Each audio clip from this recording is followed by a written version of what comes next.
يا عيني. شوف مين اللي بيتكلم. بجد والله ما يصعبش عليك غالي. ما كنتش اعرف ان قلبك حنين كده ورقيق علينا. صعبان عليك. صعبان عليك ان الشعب لما يكون عنده 3 عيال يبقى بيجيب ب 600 و700 جنيه بيضة. والله خلي حد غيرك اللي يتكلم. مش مصدقينها اصلي. مش مصدقينها طالعه كده من بقك كده. خلي غيرك هو اللي يتكلم. وانت بتقولها بقى ايه يعني؟ شماتة ولا شفقة علينا؟ اصل انت لما اما تقول حاجة يبقى انت من وراها، يبقى انت في مصلحة من وراها. عشان مش انتم بالذات عمركم ما كان قلبكم علينا. انتوا بالذات عمركم ما كان قلبكم علينا. انتوا قلبكم على مصالحكم. قلبكم على مصالحكم. فاكر لما كنت تطلع كده على الشاشات وتقعد تاكل المحمر والمشمر وكنت تقعد كده تتلذذ بطعم الأكل، في حين إن في عيال ممكن يباتوا من غير عشاء؟ ما كانش فارق معاك ومكمل ومعدي ودايس.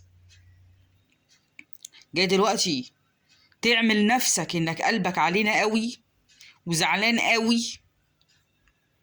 انتم معجونين بمية الكذب. معجونين بمية الكذب. ايه الجديد؟ ايه الجديد عشان تقول كده؟ اشمعنى دلوقتي طالع تقول الكلمتين دول؟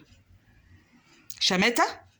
اصل مش مصدقه ان كنتم عندكم شفقه ورحمه بينا. مش مصدقاها دي. مش مصدقاها دي. ولا حد مصدقها. حط لنفسك كده صوره كده على الفيس ونزلها، ولا على ولا على اي وسيله من وسائل التواصل، وشوف اللعن والسباب واللعنات اللي بتحل عليك من الناس.